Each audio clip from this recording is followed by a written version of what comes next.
نحمده ونستعينه ونستغفره ونعوذ بالله من شرور أنفسنا ومن سيئات أعمالنا من يهده الله فلا مضل له ومن يضلل فلا هادي له وأشهد أن لا إله إلا الله وأشهد أن محمدا عبده ورسوله يا أيها الذين آمنوا اتقوا الله حق تقاته ولا تموتن إلا وأنتم مسلمون يا أيها الناس اعبدوا ربكم الذي خلقكم من نفس واحدة وخلق منها زوجها وبث منهما رجالا كثيرا ونساء واتقوا الله الذي تساءلون به والأرحام إن الله كان عليكم رقيبا يا أيها الذين آمنوا اتقوا الله وقولوا قولا سديدا يصلح لكم أعمالكم ويغفر لكم ذنوبكم ومن يطع الله ورسوله فقد فاز فوزا عظيما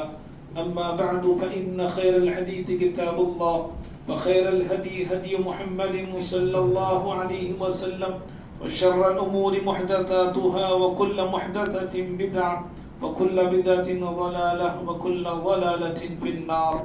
أعوذ بالله من الشيطان الرجيم. بسم الله الرحمن الرحيم. والفجر وليال عشر والشفع والوتر. ہر قسم کی حمد و ثنا اللہ رب العالمین کے لیے لائق اور سزاوار ہے.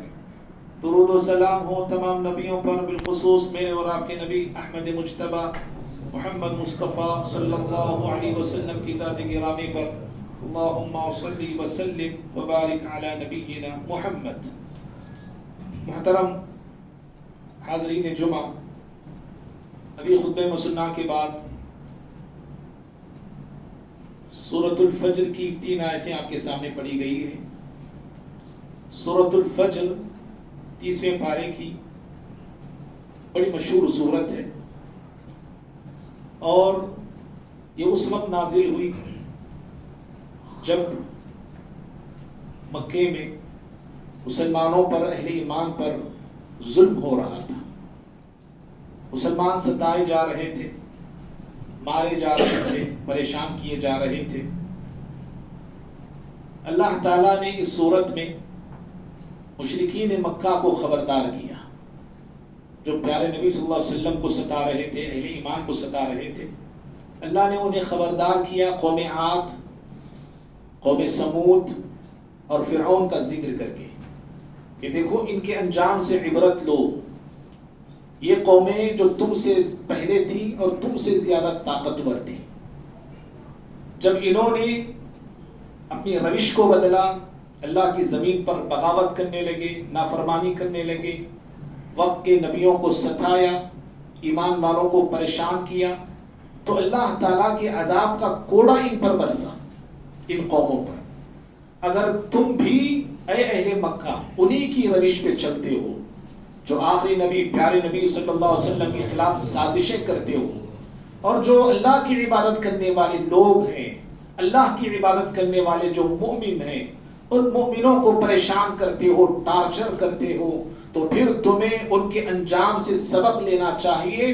کہیں تمہاری حالت بھی قوم عاد کی طرح، قوم سمود کی طرح نہ ہو جائے جو عذاب کا کوڑا ان پہ برسا تھا، کہیں وہی عذاب کا کوڑا تم پر بھی نہ برسے. اللہ رب العالمین نے اس طرح مشرکین مکہ کو اپنے انجام سے خبردار کیا ہے. اور اس سورت کا جو مضمون ہے، اس سورت کا جو ٹاپک ہے، وہ آخرت کی جزا اور سزا کے حوالے سے ہے. آخرت میں نیکوکار بندوں کو جزا ملنے والا ہے اور بدکار بندوں کو سزا ملنے والی ہے. اور مشرکین جو تھے مکہ کے، وہ آخرت کا انکار کرتے تھے، مرنے کے بعد کی زندگی نہیں ہے، ان کا یہ عقیدہ تھا، ان کا یہ ماننا تھا. اللہ تعالیٰ نے قرآن کی مختلف صورتوں میں، مختلف آیتوں میں آخرت کے ثبوت کے طور پر کئی دلائل دیے ہیں، اور اس صورت میں بھی اللہ تعالیٰ نے آخرت کے ثبوت کے لیے کئی دلائل فراہم کیے ہیں. ان میں سے پہلی دلیل سورۃ الفجر کی پہلی اور دوسری آیت ہے. اللہ نے کہا والفجر، قسم ہے فجر کی. جیسے ہر فجر رات کے ہر رات جاتی ہے، فجر نمودار ہوتی ہے، اور رات کو چیر کے فجر طلوع ہوتی ہے، ایسی انسان ایک نہ ایک روز اپنی قبر سے اٹھے گا اور اللہ رب العالمین کے سامنے کھڑے ہوگا. اللہ تعالیٰ نے فجر کی قسم کھائی اور پھر کہا وَلَيَالٍ عَشْرٍ، اور قسم ہے 10 راتوں کی. مفسرین کا اب یہاں پہ کہنا یہ ہے کہ 10 راتوں سے مراد یہاں پہ عشر ذی الحجہ کی 10 راتیں ہیں. بھائیوں، ہم جو ہے عشر ذی الحجہ میں داخل ہونے والے ہیں. ذی القعدہ کی آج 29 تاریخ ہے.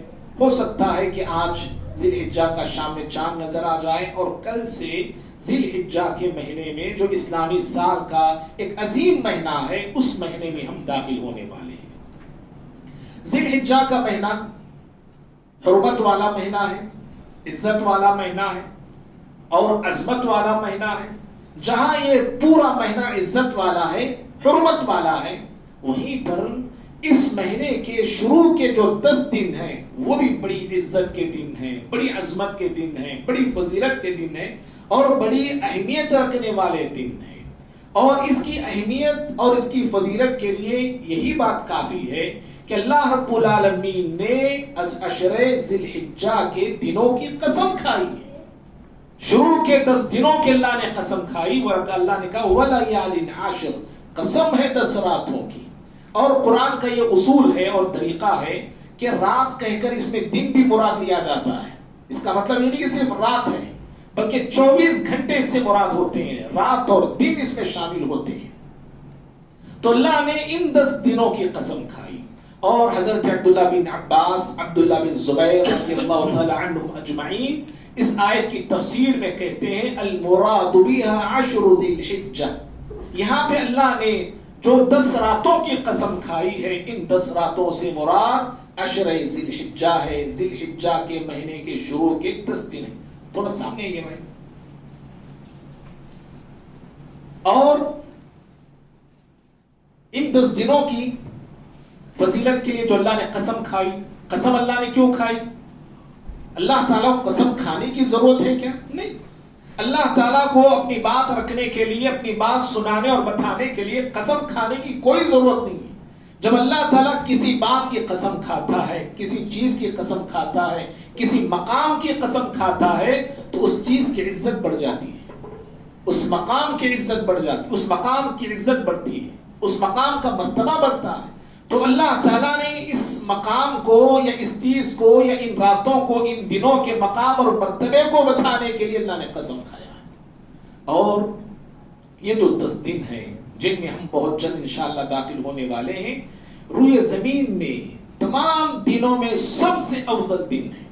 سال میں جتنے دن ہیں 360 دن، تمام 360 دنوں میں سب سے زیادہ فضیلت والے دن یہ ذی الحجہ کے 10 دن ہیں. صحیح الجامع کی حدیث ہے، پیارے نبی صلی اللہ علیہ وسلم فرماتے ہیں ان افضل الایام عند اللہ ایام العشر. آپ نے کہا لوگوں اللہ کے پاس سب سے زیادہ فضیلت والے دن ذی الحجہ کے شروع کے 10 دن ہیں، سب سے زیادہ فضیلت والے دن. امام ابن قیم رحمہ اللہ کہتے ہیں کہ راتوں میں سب سے زیادہ فضیلت والی راتیں رمضان کی آخری راتیں ہیں اور دنوں میں سب سے زیادہ فضیلت والے دن ذی الحجہ کے شروع اور ابتدا کے 10 دن ہیں. تو ان 10 دنوں کے لیے دیکھیے پیارے نبی صلی اللہ علیہ وسلم نے کہا کہ سال میں تمام دنوں میں سب سے زیادہ فضیلت اگر کسی دن کو ہے تو وہ ذی الحجہ کے شروع کے 10 دنوں کو ہے. اس قدر فضیلت کیوں ہے ان 10 دنوں کی؟ سال کے تمام دنوں میں سب سے زیادہ اہمیت والے دن کیوں ہیں؟ عزت والے دن کیوں ہیں؟ فضیلت رکھنے والے دن یہ کیوں ہیں؟ کیا ریزن ہے، کیا سبب ہے؟ امام ابن حجر عسقلانی رحمہ اللہ اس کا سبب اور اس کا ریزن بتاتے ہوئے کہتے ہیں کہ ان 10 دنوں میں اسلام کی بڑی بڑی عبادتیں اکٹھے ہوتی ہیں، اسلام کی عظیم عظیم تر عبادتیں جمع ہوتی ہیں، جن کو ایک لفظ انہوں نے عربی میں کہا ام العبادات. ام العبادات، عبادات کی ماں، انہوں نے ایک لفظ کہا، یعنی عبادات کی اصل، عبادات کی عظیم عبادتوں میں عظیم عبادتیں ان 10 دنوں میں جمع ہوتی ہیں. کیا کیا ہے وہ عبادتیں؟ ایک تو نماز ہے ہی، سال بھر نماز پڑھنا ہی ہے. ان 10 دنوں میں بھی نماز کی پابندی انسان کو کرنا ہے. ایسا نہیں کہ آپ بقیہ دنوں میں پڑھیں، ان 10 دنوں میں آپ کو چھٹی، ایسا نہیں. نماز تو ہے اس میں، روزے جیسے دیگر مہینوں میں ہیں ایسی ان 10 دنوں میں روزہ رکھنے کی فضیلت بھی آئی ہے۔ اگر کوئی بندہ ان 10 دنوں میں روزے رکھنا چاہتا ہے، 2 3 4 5 وہ روزے رکھ سکتا ہے، تو روزے ان 10 دنوں میں آتے ہیں، روزے رکھنا چاہیے۔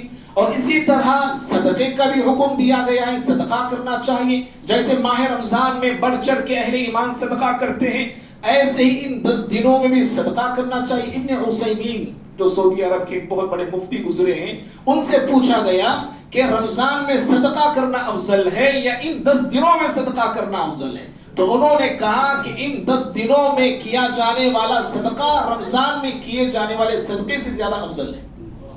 سمجھ رہے؟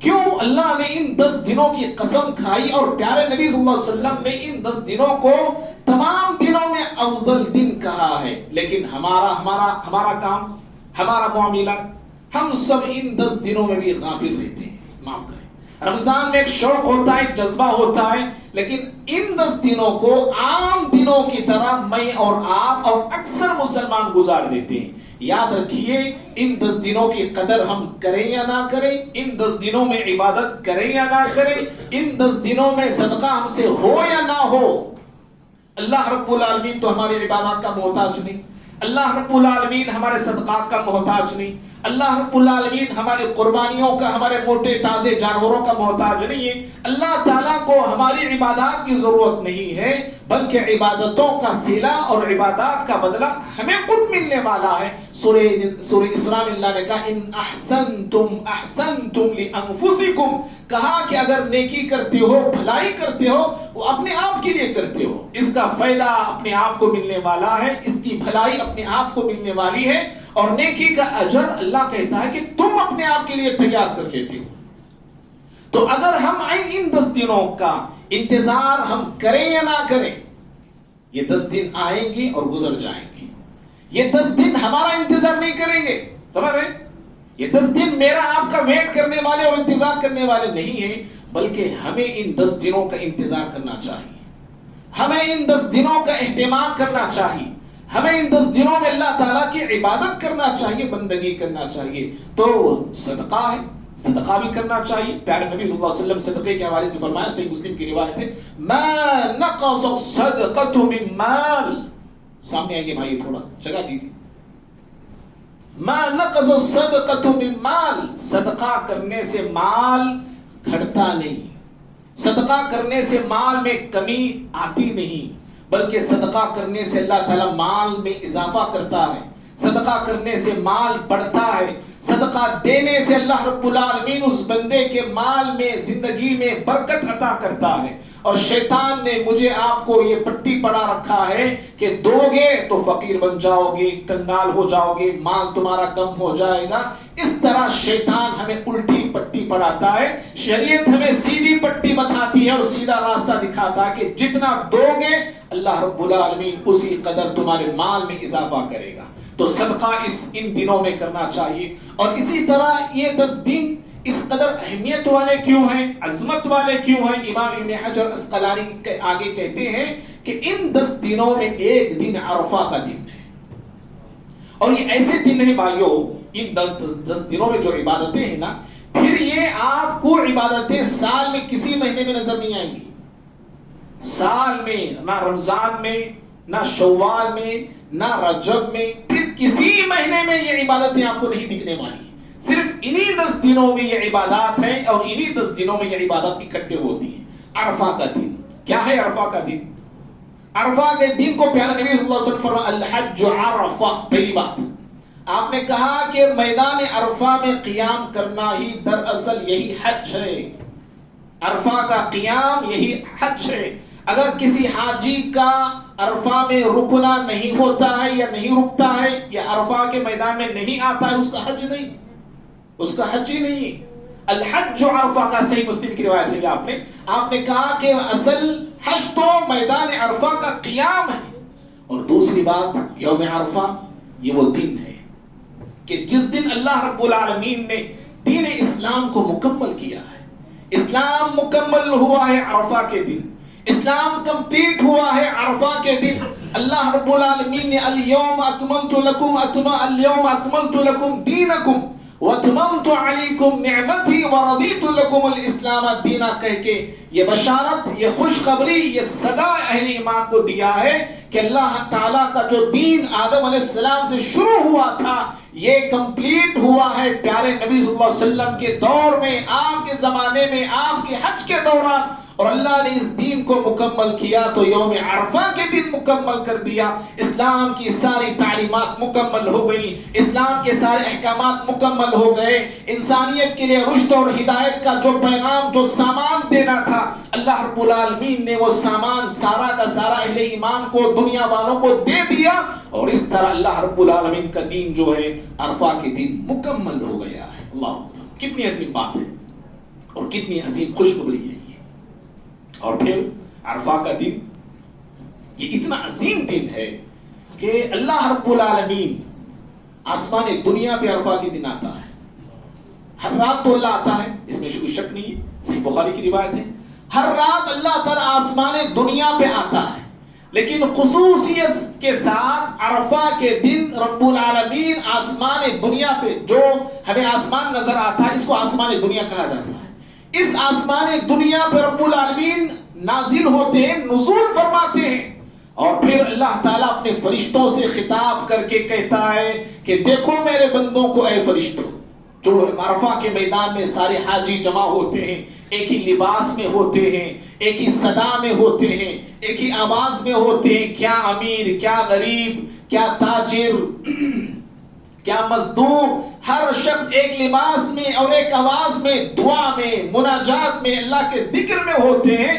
رب العالمین فرشتوں کے سامنے کہتا ہے اور فخر کرتا ہے تمام حاجیوں پہ، تمام ان بندوں پہ جو میدان عرفہ میں اکٹھا ہوتے ہیں، جمع ہوتے ہیں، اور اللہ فرشتوں سے کہتا ہے شعثاً غبرا، دیکھو میرے ان بندوں کو جو پراگندہ حال ہے، پراگندہ بال ہے، اور یہ میرا ذکر کر رہے ہیں، میری عبادت کر رہے ہیں، اور رب العالمین وہاں ان بندوں کے لیے مغفرت کا وعدہ کرتا ہے، اللہ کی رحمتیں نازل ہوتی ہیں، اور اللہ رب العالمین جو ہے اپنے بندوں کے ساتھ بخشش کا معاملہ فرماتا ہے۔ اور بھائیو جانتے ہیں عرفہ کا دن یہ اتنا عظیم دن ہے جہاں اللہ حاجیوں پہ فخر کرتا ہے، وہیں پہ رب العالمین عرفہ کے دن کتنے ہی اہل ایمان کو اور کتنے ہی مسلمانوں کو جو جہنم میں، جن کا نام جہنمیوں کی لسٹ میں ہوتا ہے، اللہ تعالیٰ عرفہ کے دن کئی لوگوں کو جہنم سے آزادی کا پروانہ دیتا ہے، کئی لوگوں کو جہنم سے آزاد کرتا ہے، اور جس قدر عرفہ کے دن اللہ جہنم سے آزاد لوگوں کو کرتا ہے،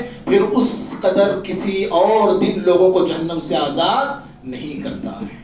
یہ اتنا عظیم دن ہے، اسی لیے عرفہ کے دن جب ہم روزہ رکھتے ہیں اللہ سے دعائیں کرنا چاہیے، جن کے ماں باپ انتقال ہو گئے ہیں ان کے حق میں دعا کرنا چاہیے کہ اللہ عرفہ کے دن تو لوگوں کو کی گردنوں کو جہنم سے آزاد کرتا ہے، اے اللہ ہمارے والدین کے گردنوں کو جہنم سے آزاد کر۔ کسی کا ماں کا انتقال ہوا ہے وہ اپنی ماں کے لیے دعا کریں، کسی کے باپ کا انتقال ہوا ہے وہ اپنے باپ کے لیے دعا کریں، اپنے دادا اپنے پرداداؤں کے لیے دعائیں کریں، اور اپنے آپ کے لیے، اپنے گھر والوں کے لیے دعا کریں، اہل ایمان کے لیے دعا کریں، اور ہم بھی دعا کرتے ہیں کہ رب العالمین تمام اہل ایمان کو نہر جہنم سے آزادی کا پروانہ عطا کرے، آمین۔ معزز بھائیوں یہ اتنا عظیم دن ہے، اور پھر ان 10 دنوں میں حج بھی ہوتا ہے، حج کے بڑے بڑے ارکان 8 ذی الحجہ سے 10 ذی الحجہ تک حج کے بڑے بڑے ارکان حاجی لوگ ادا کرتے ہیں،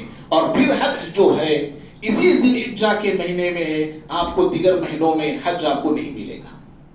اگر آپ دوسرے مہینوں میں حج کرنا چاہیں گے تو بھی آپ کا حج نہیں کہلائے گا۔ آپ رمضان میں جاتے ہیں، رمضان میں حج کی نیت سے گئے، جا کے مینا میں آپ رکتے ہیں، مزدلفہ میں رکتے ہیں، عرفہ کے میدان میں آپ رکتے ہیں، اور یہ سمجھتے ہیں کہ میرا حج ہو گیا، نہیں حج ہوتا ہے۔ آپ جہاں اگرچہ کہ آپ انہی میدانوں میں جا کے رکتے ہیں، انہی جگہوں میں جا کے رکتے ہیں جہاں پہ حاجی رکتے ہیں، لیکن آپ دیگر مہینوں میں جا کے اگر آپ یہ کرتے ہیں تو آپ کا حج نہیں کہلائے گا۔ حج کے لیے ذی الحجہ کی 8ویں تاریخ میں آپ کو آنا ہوگا، اور 8ویں تاریخ سے جو ہے حج کے اہم اور عظیم ارکان ادا کیے جاتے ہیں۔ اور بھائیوں ان 10 دنوں میں یہ 10 دن کیوں عظمت والے ہیں، کیوں اہمیت والے ہیں؟ وہ اس بنا پر بھی کہ ان 10 دنوں میں 10واں دن یوم النحر کا دن ہے، یوم النحر کا دن ہے۔ ابو داؤد کی روایت ہے، پیارے نبی صلی اللہ علیہ وسلم فرماتے ہیں ان اعظم الایام عند اللہ یوم النحر و یوم القر۔ آپ نے کہا کہ لوگوں دنوں میں سب سے فضیلت والے دن 10 دن، لیکن یہاں پہ آپ فرماتے ہیں دنوں میں سب سے عظیم دن یعنی بڑا دن، سب سے بڑا دن، دنوں میں سب سے بڑا دن یوم النحر کا دن ہے، جس دن کے جانوروں کی قربانی ہوتی ہے، جس دن کے جانوروں کو اللہ کے نام پہ ذبح کیا جاتا ہے، جس دن کے اللہ کی وحدانیت کا اور اقتداریت کا اقرار اور اعلان کرتے ہوئے جانوروں کو زمین پہ لٹایا اور خون بہایا جاتا ہے، یہ دن تمام دنوں میں سب سے بڑا دن ہے۔ اور پھر آپ نے فرمایا یوم القر، اور کھڑے ہونے کا دن، کہ 10 دن کے بعد 11 12 13 تاریخ جو ذی الحجہ کی ہے، ان 3 دن بھی حجاج کرام جو ہے میدانوں میں رکے رہتے ہیں، مینا وغیرہ میں رکتے ہیں 2-3 دن، اس لیے یہ دن بھی بڑی فضیلت والے دن ہیں۔ اور عید ہونے کے بعد اور 3 دن مزید ہم لوگ بھی تکبیرات کہتے رہتے ہیں، اللہ رب العالمین کی کبریائی کا اعلان کرتے رہتے ہیں۔ اس بنا پر یہ 3 دن بھی یوم النحر کے بعد عظمت والے ہیں اور بہت بڑا مقام اور مرتبہ رکھنے والے ہیں۔ معزز بھائیوں، ان 10 دنوں میں عمل کی بہت بڑی فضیلت ہے۔ یہ تو تھا یہ 10 دن کیوں فضیلت والے ہیں، ایک لسٹ میں نے آپ کے سامنے بتا دیا، جو امام ابن حجر اسقلانی جنہوں نے بخاری کی شرح کی ہے ان کی میں نے یہ باتیں بتائی۔ ان 10 دنوں میں عمل کی کتنی بڑی فضیلت ہے، نیکی کرنے کی کیا فضیلت ہے، بھلائی کرنے کی کیا فضیلت ہے۔ اللہ کے نبی صلی اللہ علیہ وسلم فرماتے ہیں، ابو داؤد کی روایت ہے، آپ نے فرمایا ما من ایام العمل الصالح فيها احب الى الله من هذه الايام العشر۔ آپ نے کہا کہ لوگوں ان 10 دنوں میں کیا جانے والا عمل اللہ تعالیٰ کو دوسرے دنوں میں کیے جانے والے عمل صالح سے زیادہ پسندیدہ ہے۔ ان 10 دنوں میں کیا جانے والا نیک عمل اللہ تعالیٰ کو بہت پسند ہے دوسرے دنوں میں کیے جانے والے نیک عمل سے۔ سمجھ رہے؟ اتنی بڑی فضیلت نیک عمل کی۔ صحابہ نے پوچھا ولل جہاد یا ولل جہاد فی سبیل اللہ، اللہ کے نبی صلی اللہ علیہ وسلم کیا جہاد سے بھی بڑھ کے ہے؟ جہاد سے بڑھ کے ان 10 دنوں میں نیک عمل کرنے کا مقام ہے، زیادہ فضیلت ہے کیا؟ اور دیکھو صحابہ اکرام کو سوال آیا تو کیا سوال آیا، پوچھے تو کیا پوچھے، دیکھیے ذرا غور کرنے کی بات ہے۔ حضرات صحابہ اکرام چاہتے تو دوسرے عمل بھی پوچھ سکتے تھے، دوسری عبادات بھی پوچھ سکتے تھے، انہوں نے پوچھا اللہ کے نبی صلی اللہ علیہ وسلم ان 10 دنوں میں کیے جانے والے جو اعمال ہیں، جو نیکیاں ہیں، کیا جہاد سے بھی زیادہ ہے کیا؟ کیوں؟ اس لیے کہ صحابہ کی نظر میں جہاد ایک بہت عظیم عمل تھا، بڑی عظیم نیکی تھی۔ بخاری کی روایت ہے، پچھلے جمعہ میں میں نے یہ حدیث آپ کے سامنے پیش کی ہے، پچھلے نہیں اس سے پہلے جمعہ حج کے حوالے سے جب بات میں نے کی تھی، عائشہ رضی اللہ تعالی عنہا نے کہا تھا نر الجہاد افضل العمل، اللہ کے نبی صلی اللہ علیہ وسلم ہم جہاد کو بہت افضل عمل سمجھتے ہیں، کیا افلا نجاہد، کیا ہم خواتین، کیا ہم عورتیں جہاد نہ کریں؟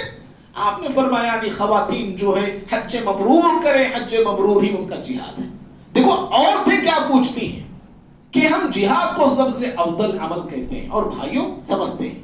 اور حضرات صحابہ کا حال اور عالم یہ تھا کہ اگر کسی بھی ریزن سے، اور سنیے اس بات کو، کسی بھی ریزن سے اگر انہیں جہاد میں جانے کا موقع نہ ملتا، ریزن سے، کسی حکم، کسی کام سے جہاد میں جانے کا موقع انہیں نہ ملتا، روتے تھے وہ لوگ، زار و قطار ان کے آنکھوں سے آنسو بہتے تھے، صرف روتے نہیں تھے، اللہ کا تعالیٰ کا جو لفظ ہے نا، آنسو بہتے تھے، جیسے پانی بہ کے آتا ہے ایسے ان کے آنکھوں سے پانی بہتا تھا۔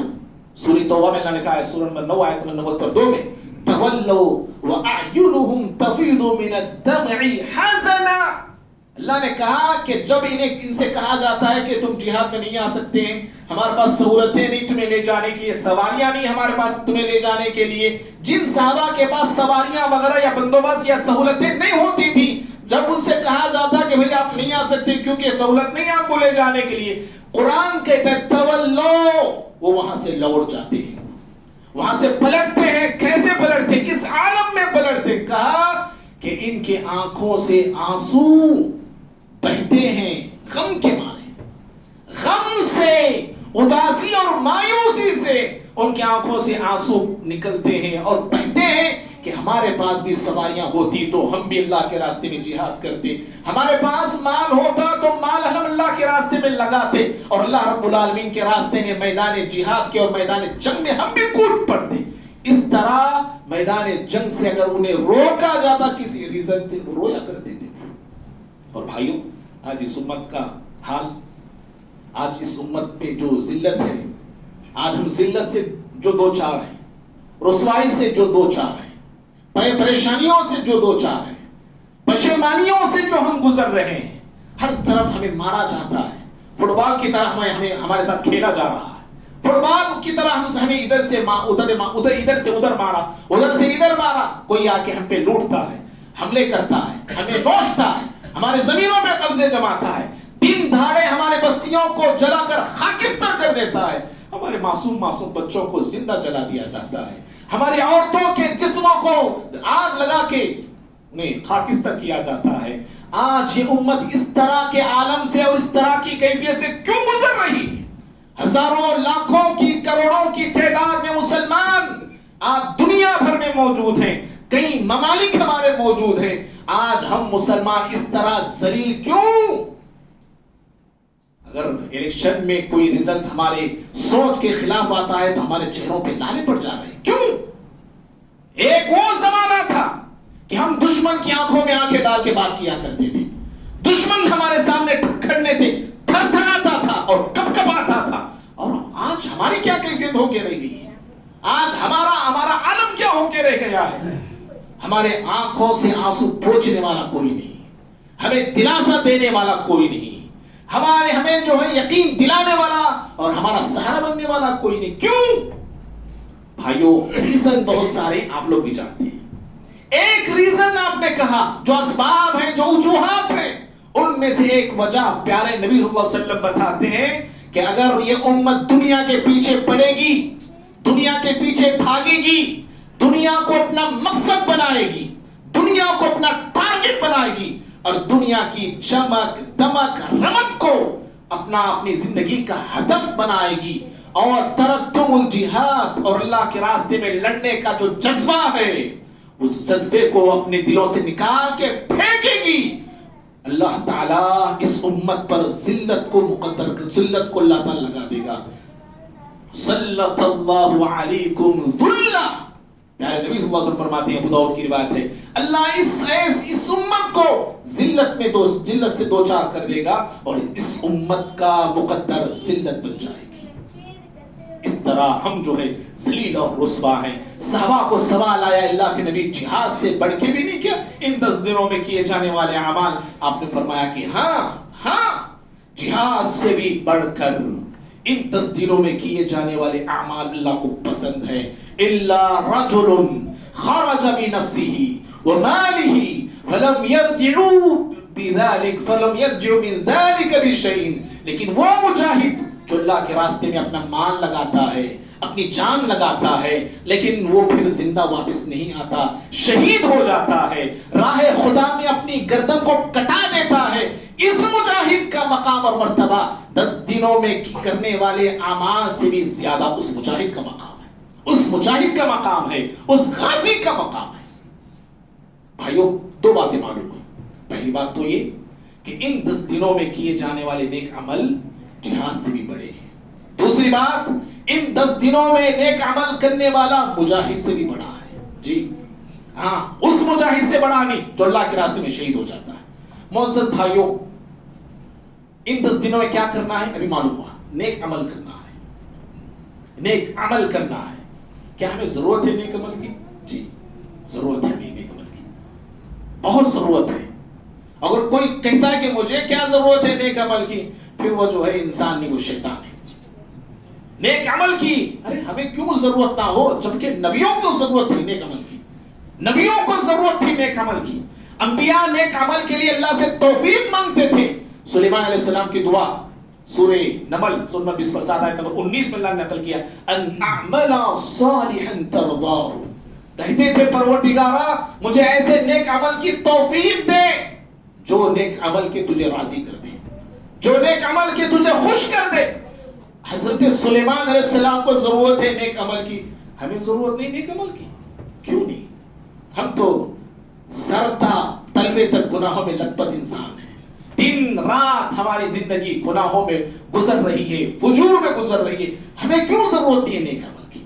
انبیاء تو معصوم ہوتے ہیں, انبیاء تو ہر گناہ سے پاک ہوتے ہیں. جب انہیں نیک عمل کی ضرورت ہے تو پھر ہمیں کیوں ضرورت نہیں نیک عمل کی؟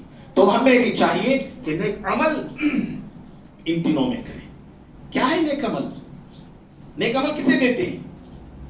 اپنی مرضی سے جو عمل ہم کر لیا اس کو نیک ہم نے سمجھ لیا جی. نیک عمل کسے کہتے ہیں؟ آج اس بات کو لے کے جائیے ہماری اس مسجد سے. نیک عمل اس کو کہتے ہیں جو عمل اللہ تعالیٰ کو خوش کرے, من قول او عمل, چاہے وہ قول ہو چاہے وہ عمل ہو, زبان سے نکلنے والا جملہ ہو, زبان سے نکلنے والے بول ہو, اور جسم سے کیے جانے والے عمل ہو. وہ چاہے زبان سے ہو کہ جسم سے کرنے والے اعمال ہو, وہ سارے کے سارے اعمال اللہ تعالیٰ کو راضی کرنے والے ہو تو وہ عمل صالح ہے, ورنہ عمل صالح نہیں ہے. اور عمل صالح کے لیے 3 شرطیں ہیں. ایک, اسلام, آدمی مسلمان ہونا چاہیے. دوسرا, اخلاص, رضائے الہی مقصود ہو, اللہ کی خوشنودی مقصود ہو.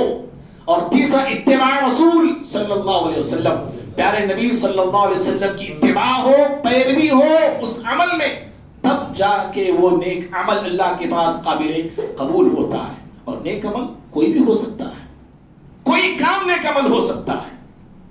آپ کسی کو کھانا کھلا رہے, نیک عمل ہے. کسی کو پانی پلاتے ہیں, نیک عمل ہے. اور راستے سے کوئی تکلیف دہ چیز آپ ہٹا رہے رب العالمین کو راضی کرنے کے لیے, نیک عمل ہے. کوئی بھی چیز آپ ہٹاتے ہیں, آپ لوگوں کو اپنے آپ سے تکلیف نہیں پہنچاتے ہیں, نیک عمل ہے. بخاری کی روایت ہے, پیارے نبی صلی اللہ علیہ وسلم فرماتے ہیں ایک شخص نے دیکھا ایک جھاڑ کی ٹہنی, مشہور حدیث ہے, ایک جھاڑ کی ٹہنی راستے میں جھکی ہوئی تھی. گزرنے والوں کو تکلیف ہوتی تھی, وہ شخص اس ٹہنی کو توڑ دیتا ہے, لوگوں کے لیے آسانی پیدا کرتا ہے. پیارے نبی صلی اللہ علیہ وسلم فرماتے ہیں اللہ تعالیٰ کو اس کا عمل بہت پسند آیا, اللہ نے اس کے گناہ کو معاف کر دیا. معلوم کیا ہوا؟ لوگوں کو تکلیف دہ چیزوں سے بچانا نیک عمل ہے, لوگوں کو تکلیف نہ پہنچانا نیک عمل ہے. صحیح طور پہ گاڑی پارک کرنا نیک عمل ہے. یہ آڑے ٹیڑے لا کے گھسا کے رکھتا ہے, میری گلی ہے, میری بلڈنگ ہے, کہاں بولے وہاں رکھو میں گاڑی, سمجھ رہے؟ نیک عمل نہیں ہے. آپ لوگوں کو تکلیف کا ذریعہ, لوگوں کو تکلیف پہنچا رہے, آپ کے ذریعے لوگوں کو تکلیف ہوتی ہے, آپ کی پارکنگ سے تکلیف ہوتی ہے, آپ کے کاموں سے تکلیف ہوتی ہے, آپ کے باتوں سے تکلیف ہوتی ہے. یہ نیک عمل نہیں ہے. یہ کسی بھی چیز سے, کسی بھی ادا سے کسی انسان کو ٹھیس نہ پہنچے, تکلیف نہ پہنچے, یہ نیک عمل ہے. تو بھائیو ان دنوں میں نیک اعمال کرنا چاہیے. اور کیا کرنا چاہیے؟ صرف اشارے دیتا ہوں, وقت ہو گیا ہے. ایک, ذکر کرنا کثرت سے ان دنوں میں ذکر کرنا چاہیے. دوسرا, ذکر میں نماز بھی ہے, نمازوں کی پابندی کرنا چاہیے. تیسرا, ذکر میں قرآن مجید کی تلاوت ہے, قرآن مجید کی تلاوت کرنا چاہیے. ذکر میں سبحان اللہ, الحمدللہ, اللہ اکبر کثرت کے ساتھ لا الہ الا اللہ پڑھتے رہنا چاہیے. اسی طرح سے قربانی کرنا چاہیے, 10ویں دن قربانی کرنا چاہیے. اگر آپ کو حیثیت اللہ نے دے رکھا ہے جانور دینے کی تو جانور ہی دینا چاہیے. نہیں بھی اتنی حیثیت نہیں ہے تو آپ حصہ تو لیں, کم از کم حصہ تو ملنا چاہیے. پیارے نبی صلی اللہ علیہ وسلم 10 سال مدینے میں تھے, 10 سال بھی آپ نے قربانی کی, کبھی آپ نے قربانی کی سنت کو نہیں چھوڑا. آپ نے ابراہیم علیہ السلام بیٹے کو ذبح کرنے چلے گئے تھے, ہم حصہ بھی نہ ملے تو ہماری اطاعت کا ثبوت قربانی سے بھی ملتا ہے, ہماری محبت کا ثبوت قربانی سے بھی ملتا ہے. اور بات ہے کوئی مجبور ہے, پریشان حال ہے, اللہ تعالیٰ اس کے حال کو بہتر جانتا ہے. اور قربانی کرنے والا اپنے بال, ناخن, ذی الحجہ کا چاند نظر آنے سے پہلے نکال لیں. ذی الحجہ کا چاند نظر آنے کے بعد اپنے بالوں کو نہ نکالیں, اپنے ناخنوں کو نہ نکالیں. عید کی نماز پڑھنے کے بعد اپنے بال کو, اپنے ناخن کو نکالیں. اسی طرح سے ان 10 دنوں میں استغفار کریں, کثرت سے استغفار پڑھیں ان 10 دنوں میں, اور ہر دن ہر رات گناہوں سے اپنے آپ کو بچائیں, گناہوں سے دور رہیں. ان 10 دنوں میں ماں باپ کے ساتھ حسن سلوک کریں, ماں باپ کے ساتھ بہتر برتاؤ کریں, لوگوں کو نیکی کا حکم دیں, لوگوں کو برائی سے روکیں, اصلاح کریں لوگوں کے درمیان. اتنے جو بھلے کام, اچھے کام ہیں, وہ سارے کام ان 10 دنوں میں کرنے کی ہر مسلمان کو کوشش کرنا چاہیے. دعا ہے رب العالمین سے, اللہ رب العالمین مجھے, آپ کو, ہم سبھی کو آنے والے ذی الحجہ کے 10 دنوں کی ہمیں قدر کرنے اور ان 10 دنوں کی فضیلت کو جاننے اور اس کی میں نیک اعمال کرنے کے اللہ ہم سب کو توفیق عطا فرمائے. اللہ رب العالمین ناقدری سے اللہ ہم تمام کی حفاظت فرمائے. اللہ تعالی ہم تمام کو قربانی دینے کی طاقت بھی, توفیق بھی عطا فرمائے. اللہ رب العالمین ہم تمام کے گناہوں کو اپنے فضل و کرم سے معاف فرمائے. حج بیت اللہ کی سعادت اللہ ہم تمام کو عطا فرمائے. عمرے کی سعادت اللہ ہم تمام کو عطا فرمائے. اللہ امت مسلمہ پہ رحم فرمائے. فلسطینی بھائیوں کی اللہ تعالیٰ مدد فرمائے. اور ہندوستان کے جو حالات ہیں, سیاسی طور پہ جو حالات بدل رہے ہیں, اللہ رب العالمین خیر کا معاملہ فرمائے. جو بھی آئے اللہ تعالیٰ خیر فرمائے, اور ہر شر سے اللہ تعالیٰ ہندوستانی مسلمانوں کی اور دنیا بھر کے مسلمانوں کی اللہ تعالیٰ حفاظت فرمائے. آمین. اقول قولی هذا استغفر الله لي ولكم ولسائر المسلمين من كل ذنب فاستغفروه انه هو الغفور الرحيم.